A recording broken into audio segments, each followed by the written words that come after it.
तो सुना आपने, पल्लवी पटेल की तरफ से प्रेस कॉन्फ्रेंस की गई और क्या कुछ कहा उन्होंने। इस पर बातचीत करने के लिए, विश्लेषण करने के लिए हमारे साथ चंद्रकांत मौजूद है। चंद्रकांत, देखिए, बहुत बड़ी बड़ी बातें निकलकर सामने आ गई हैं हम, और ये तो कल ही तय हो गया था कि अखिलेश यादव और पल्लवी पटेल दोनों की राहें अलग हो चुकी हैं। अब आज जो प्रेस कॉन्फ्रेंस हुई है, इसका विश्लेषण कैसे करेंगे? पिछले 2 दिन की उत्तर प्रदेश की सियासत को देखिए। पहले कृष्णा पटेल एक प्रेस कॉन्फ्रेंस करती हैं, उसके बाद अखिलेश यादव की तरफ से एक प्रत्याशियों की सूची जारी हो जाती है।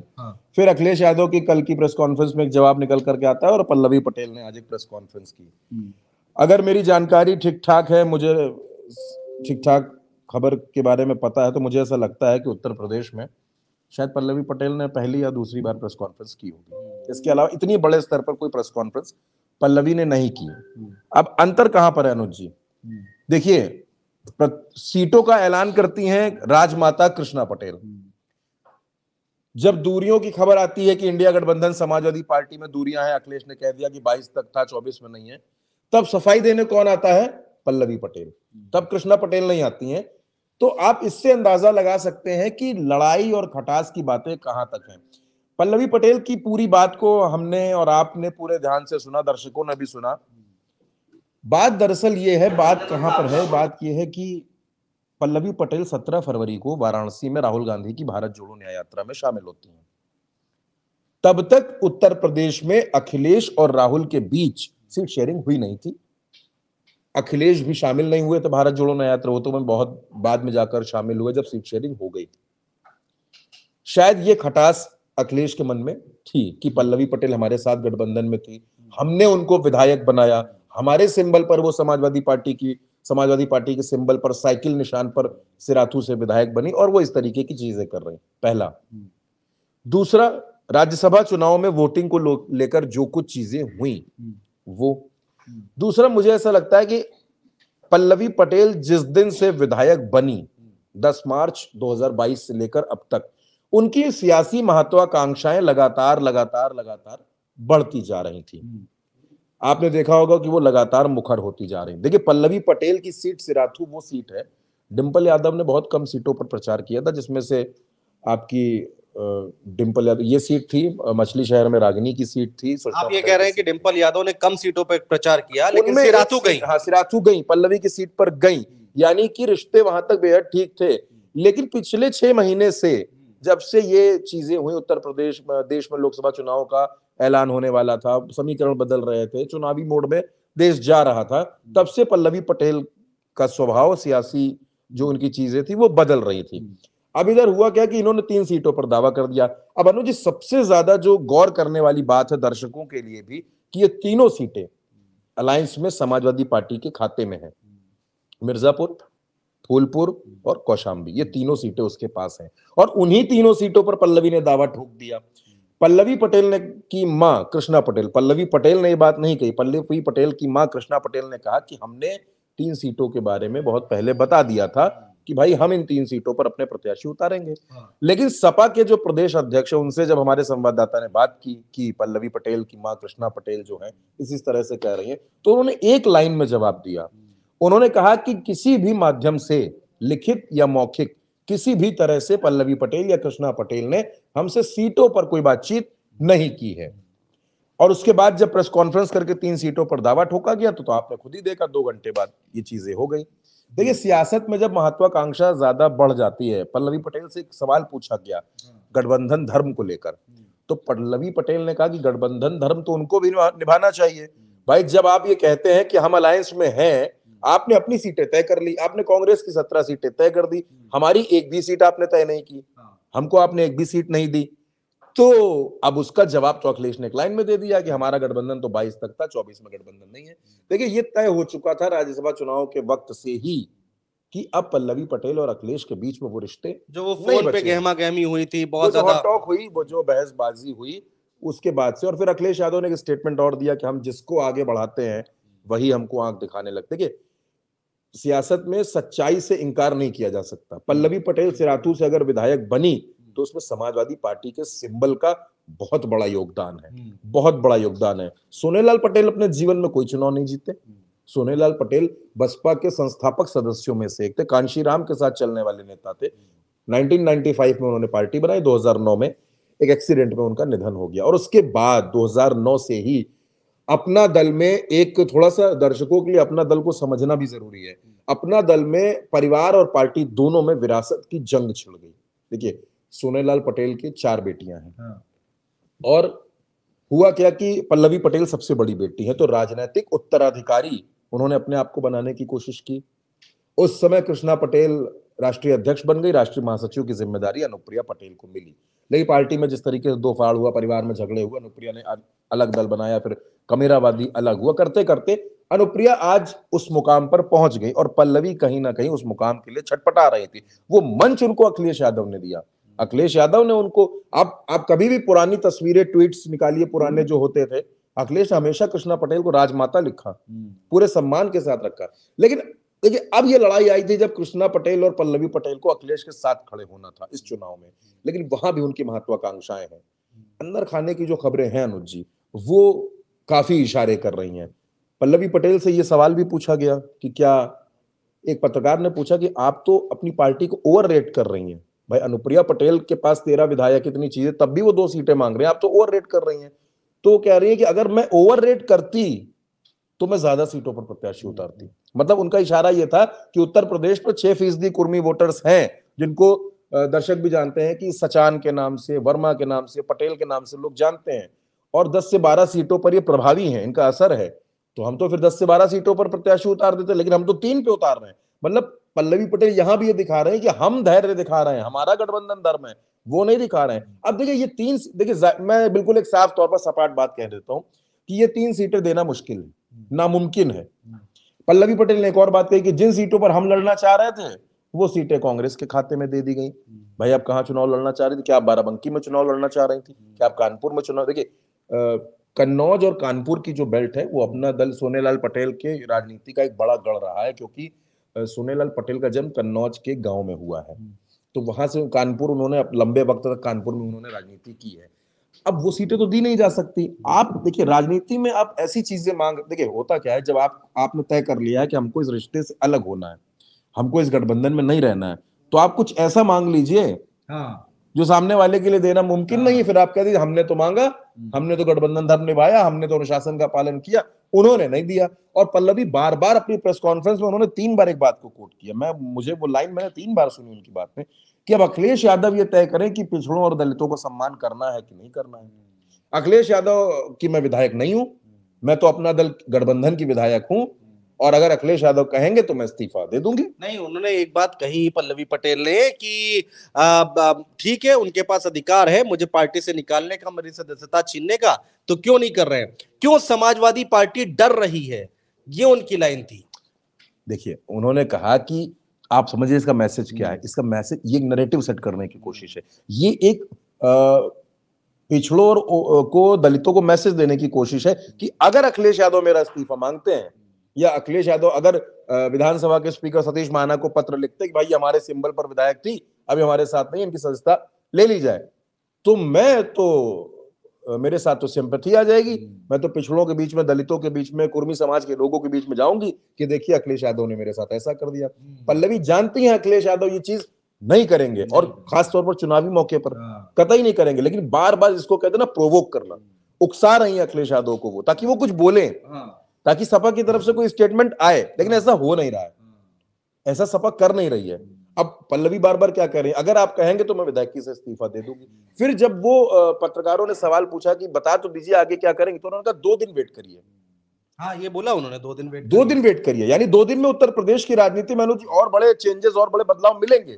और एक सवाल जो सबसे अहम था, जिसपे ना उन्होंने हाँ कहा ना कहा कि क्या एनडीए से बातचीत चल रही है? मेरा अगला सवाल यही था। दर्शकों को जरा बता दें कि मीडिया कर्मियों ने जब उनसे पूछा प्रेस कॉन्फ्रेंस में कि अब तो आपका गठबंधन टूट गया है, अखिलेश यादव ने बोल दिया इसमें कुछ इफ बट बचा नहीं है, तो क्या एनडीए में शामिल होंगे आप? तो उनका उत्तर आया, दर्शकों को हम बता रहे हैं। उन्होंने ये कहा कि हम एनडीए से, हालांकि अभी तक कोई ऑफर आया नहीं है, हम पहले भी राजनीति करते थे, आज भी राजनीति करते हैं और आगे भी हमें राजनीति करनी है। तो अगर वहां से कुछ ऑफर आता है तो पार्टी नेतृत्व इस पर फैसला लेगा, इस पर निर्णय लेगा, ये बात उनकी तरफ से कही गई है। चंद्रकांत ये कह रहे हैं कि इस पे ना हाँ कहा गया है ना कहा गया है, लेकिन इसको हाँ ही तो समझो, और क्या समझे। अनुज जी, एक बात और आप ही ने अभी एक बात कही कि पार्टी का राष्ट्रीय नेतृत्व तय करेगा। पार्टी के राष्ट्रीय नेतृत्व ने तो प्रेस कॉन्फ्रेंस नहीं की। प्रेस कॉन्फ्रेंस तो कृष्णा पटेल को करनी चाहिए थी ना, उन्होंने तो नहीं की। वहां पार्टी नेतृत्व नहीं था। एनडीए के सवाल पर पार्टी नेतृत्व है। मतलब जहां जो चीजें आपको जिन पर जवाब देना, वहां पर तो आप सर्वे सर्वा, और जहां पर आपने देखा कि आप पत्रकारों के सवालों में जरा सी फंस रही हैं, आपने कहा पार्टी नेतृत्व तय करेगा, इससे मेरा क्या लेना देना। 2-3 सवालों के जवाब में उन्होंने ये बात कही कि पार्टी नेतृत्व तय करेगा। कितनी सीटों पर प्रत्याशी होंगे, पार्टी नेतृत्व तय करेगा। आपकी आगे योजना क्या है, पार्टी नेतृत्व तय करेगा। आज पार्टी नेतृत्व ने प्रेस कॉन्फ्रेंस क्यों नहीं की आज? अच्छा चलिए ठीक है, आपने प्रेस कॉन्फ्रेंस की, इकलौती विधायक हैं आप, और अपनी पार्टी की भी नहीं है, सपा के सिंबल की आप विधायक हैं। सेम केस अगर आप समझिए अब्बास अंसारी, मुख्तार अंसारी के बेटे, सुभाषपा सपा के गठबंधन से हुआ। जैसे ही राजभर उधर उस पाले में उन्होंने पल्ला झाड़ लिया अब्बास अंसारी से कि नहीं हमारा तो कोई लेना देना नहीं, हम तो अखिलेश यादव के कहने पर हमने चुनाव लड़ा दिया था। इसको कहते हैं राजनीति में तुरंत पलटी मारना। और वही काम पल्लवी पटेल कर रही है। आपके पास कोई विधायक नहीं, आपके पास कोई चेयरमैन नहीं, आपके पास कोई जिला पंचायत का अध्यक्ष नहीं, अब आप बनना क्या चाहते हैं? आपको सांसद बनाने हैं। क्यों? क्योंकि आपका वोट 6% है और आप उसके नाम पर, आप कहते हैं ना, ब्लैकमेलिंग की पॉलिटिक्स आप कर रही हैं। अच्छा एक बात बताइए, 3 सीटें मांग रही हैं, अगर बीजेपी 1 सीट दे दे कि ठीक है एनडीए में 1 सीट आपको हमने दे दी, आइए, तब तो पल्लवी पटेल चली जाएंगी उधर, तब तो कोई परेशानी नहीं है जाने में। और बीजेपी के लिए तो प्लस है, जो थोड़ा बहुत वोट कटना होगा पल्लवी पटेल के नाम पर वो भी इधर आ जाएगा, अनुप्रिया भी इधर है, बीजेपी तो सबको लेकर के जा रही है। अब ऐसे में है क्या कि अब मुझे ऐसा लगता है, ये मेरा व्यक्तिगत मानना है, अब इस पूरे मसले में बॉल जो है वो कांग्रेस के पाले में है। अच्छा। राहुल गांधी के पाले में है। अच्छा। आपको क्या लगता है कि क्या अखिलेश यादव 3 सीटें छोड़ देंगे? नहीं छोड़ेंगे। क्या राहुल गांधी इस बात के लिए प्रेशर बना सकते हैं कि आप 3 सीटें छोड़िए? नहीं छोड़ेंगे, नहीं बना सकते, वो भी नहीं छोड़ेंगे। तो अब ऐसे में एक अलग तरह का स्टेटमेंट आ रहा है पल्लवी पटेल का कि हम सपा के साथ तो है या नहीं है ये अलग बात है, हम इंडिया अलायंस के साथ हैं। ये कौन सी बात है? और इंडिया अलायंस का नेतृत्व तय करेगा कि हम उनके साथ हैं या नहीं है, वो हमें क्लियर करें। मींस अखिलेश यादव को कोई मतलब नहीं, अखिलेश यादव से कोई मतलब नहीं है, तो तय कौन करेगा? उत्तर प्रदेश में सबसे बड़े स्टेक होल्डर अखिलेश। वो ठीक बात है, लेकिन पल्लवी पटेल नहीं माने। लेकिन पल्लवी पटेल तो ये कह रहे हैं कि इंडिया अलायंस में जो नेतृत्व है वो कांग्रेस का है। जाहिर सी बात है कांग्रेस का है, मल्लिकार्जुन खड़गे उस पूरे इंडिया अलायंस के चेयर। लेकिन यूपी में अखिलेश यादव को माना गया कि अखिलेश यादव जो तय करेंगे वही होगा। या तो पल्लवी पटेल का सपना यह है कि हम लोकसभा चुनाव में प्रत्याशी उतारे और जो वोट परसेंट होता है जिसके बाद राष्ट्रीय पार्टी का दर्जा मिल जाता है, हम उसकी लड़ाई लड़े। या हम ये भी हो सकता है या हम इतना 1% वोट आप पा जाइए तो आपको वो होता है कि आपका रजिस्ट्रेशन हो जाते हैं, चीजें कई आपको लाभ मिलते हैं। या तो वो लाभ है या फिर कोई तीसरी शक्ति है जो पल्लवी पटेल को ताकत दे रही है, बैक कर रही है। मुझे ऐसा लगता है कि पल्लवी पटेल दिल्ली के इशारे पर काम कर रही है। कोई तो ऐसा है जिसने पल्लवी पटेल को इतना बैकअप दिया है। देखिए अनुज जी, 3 सीटों पर चुनाव लड़ना, मुझे नहीं लगता पल्लवी पटेल के पास इतने दमदार प्रत्याशी हैं जो चुनावी खर्चे में वो भौकाल और काफिले वाला चुनाव लड़ लेंगे। तो यानी कहीं ना कहीं से बैकअप है, या फिर पल्लवी पटेल को बेहद जिम्मेदारी वाली बात मैं कह रहा हूं, पल्लवी पटेल को कोई मजबूत आश्वासन दिल्ली के दरबार से या लखनऊ के दरबार से मिला हुआ है कि आप इस तरह की चीजें करिए, फिर चुनाव के बाद हम लोग ऑन द टेबल बात कर लेंगे।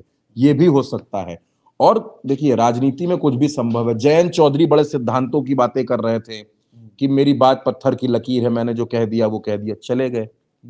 कोई बड़ी बात नहीं है कि पल्लवी पटेल तय कर ले कि हाँ भाई ठीक है 1 सीट मिल रही है, मैं लड़ जाऊंगी, सांसद बन जाऊंगी, उपचुनाव होगा, माताजी को लड़ा देंगे।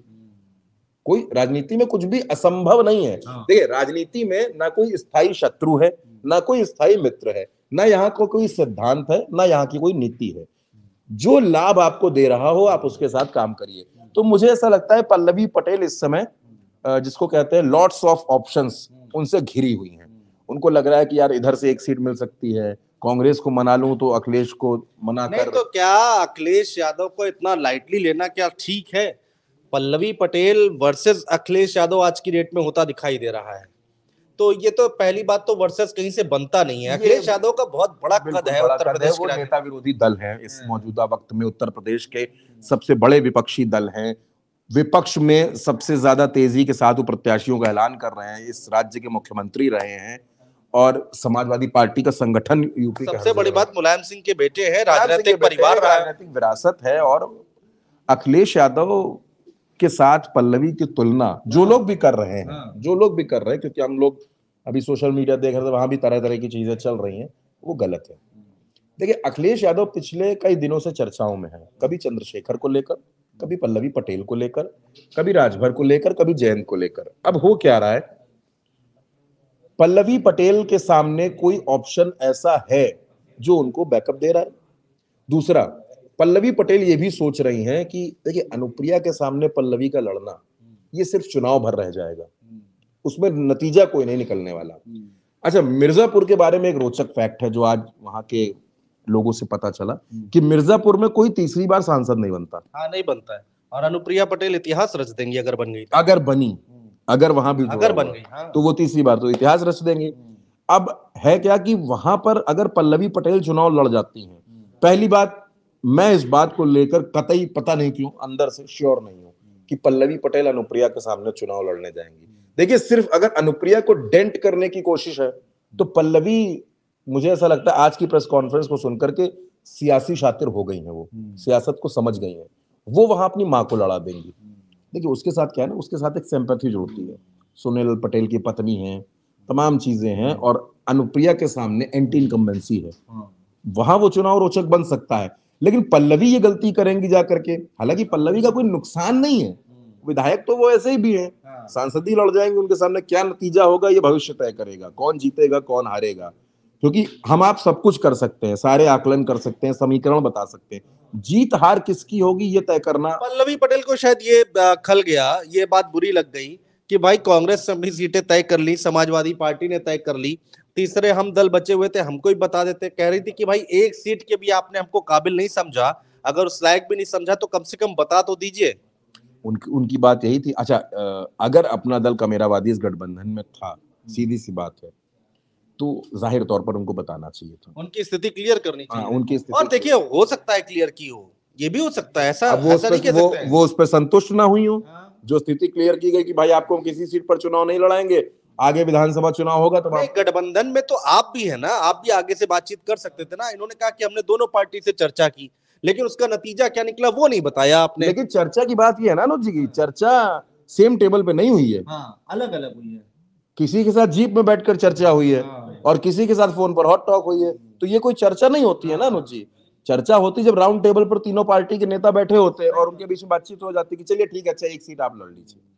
मुझे नहीं लगता है अखिलेश को राहुल को एक सीट देने में कोई दिक्कत होती, टीएमसी को एक सीट दी अखिलेश ने। नहीं, हम लोग तो कब से सुन रहे हैं कि अपना दल के कमेरावादी को एक सीट दी जाएगी, और अखिलेश यादव ने प्लान भी कर रखा था, ऐसा कहा जा रहा था कि फूलपुर हो सकती है, कोई और भी हो सकती है, फूलपुर फतेहपुर दोनों सीटों की चर्चा थी कि दे सकते हैं, मिर्जापुर भी दे सकते हैं, एक सीट की चर्चा थी, यानी एक सीट की थ्योरी में सच्चाई तो है, उस थ्योरी में सच्चाई तो है। लेकिन अब आप इतने ज्यादा एम्बिशियस हो गए कि आपको 3 सीटें, अच्छा आप सोचिए कल को आप अखिलेश से कहती या कांग्रेस में कहती कि हमको 5 सीटें दे दीजिए, तो क्या आपको 5 सीटें दे देते?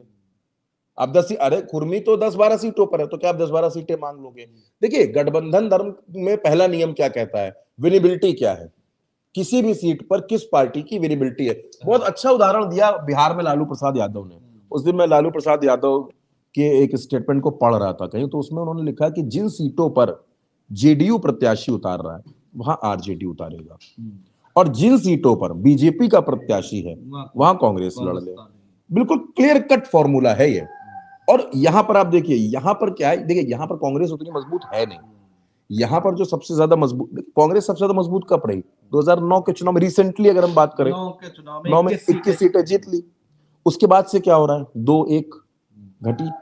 अब देखिए, कांग्रेस के लिए उत्तर प्रदेश में सबसे ज्यादा प्रतिष्ठा फंसती है रायबरेली में और अमेठी में, 2 सीटों पर प्रतिष्ठा फंसती है आकर। लेकिन इस बार क्या है, इस बार मामला कई सीटों पर फंस गया है, इस बार मामला महाराजगंज में भी फंस गया, इस बार मामला कानपुर में भी फंस गया। अब हालांकि मामला फंसा तो कई जगह पर है, बीजेपी का भी फंसा हुआ है, बीजेपी नहीं तय कर पा रही है। पता नहीं क्यों उत्तर प्रदेश की इस समय सियासत में क्या कुछ चल रहा है कि पार्टियां प्रत्याशी नहीं तय कर पा रही हैं। ऐसा नहीं कि प्रत्याशियों की कमी है, प्रत्याशी हैं, सब कुछ है, लेकिन जो समीकरण का खांचा है उसमें फिट नहीं बैठ पा रहा मामला। और उधर आप अखिलेश को देखिए, वो दनादन दनादन दनादन प्रत्याशियों का ऐलान करते जा रहे हैं, करते जा रहे हैं, बाद में बदल देते हैं। बात बदल दीजिए। देखिए होता क्या है ना कि आपका प्रत्याशी, इसका फायदा क्या है। उत्तर प्रदेश में क्या होता था, मायावती जब लोकसभा चुनाव होता था उसके 6 महीने पहले अपना प्रत्याशी डिक्लेयर कर देती थी, प्रभारी फलानी लोकसभा सीट। विधानसभा में 6 महीने पहले से डिक्लेयर कर दे। होता क्या था, वो आदमी तैयारी शुरू कर देता था, 4 गाड़ी 5 गाड़ी लेकर के क्षेत्र में घूमना शुरू करता था, तो पार्टी का झंडा, उसका नाम, उसका चेहरा लोगों के जहन में बसता था। अब क्या है, चुनाव से 15 दिन पहले टिकट मिल रहा है, नामांकन शुरू हो गए हैं, टिकट का पता नहीं है, खत्म होने पे आ रहे हैं। हम और आप 22 मार्च पे बैठे हैं, कल शनिवार है, परसों संडे, होली, उसके बाद आप देखिए 27 लास्ट डेट है। प्रत्याशी का पता नहीं है कि कौन प्रत्याशी होगा, ये नहीं पता है कि चंद्रशेखर के सामने सपा लड़ाएगी नहीं लड़ाएगी, क्या करेगी क्या सो नहीं पता है। नामांकन से एक दिन पहले टिकट मिल रहे हैं लोगों को, और यही विधानसभा में देखने को मिला था। नामांकन से 2 दिन पहले सिंबल और फॉर्म भी मिला है लोगों को, तब वो जाकर नामांकन कर रहे हैं। अब आपका प्रचार करने का कितना टाइम, 20 दिन। 20 दिन, एक लोकसभा सीट में कम से कम 1000 गांव हैं अनुज जी, 1000 गांव। प्रत्याशी कहां तक पहुंचेगा, कहां तक प्रचार करेगा। 16 16 17 17 तो ब्लॉक है, वो उतने में ही पहुंच जाए तो बड़ी बात है। और फिर उसमें 3 से 4 दिन आप निकाल दीजिए, 2 दिन पहले प्रचार थम जाएगा, 3 से 4 दिन नेताओं की रैलियों की निकाल दीजिए, उसमें मेहनत करे वो। यानी समय नहीं मिल पा रहा है प्रत्याशियों को। और ऐसे में हो क्या रहा है कि जो बीजेपी है उसका प्रचार तंत्र बड़ा मजबूत है, उनकी जो तैयारियां होती वो बड़ी मजबूत है।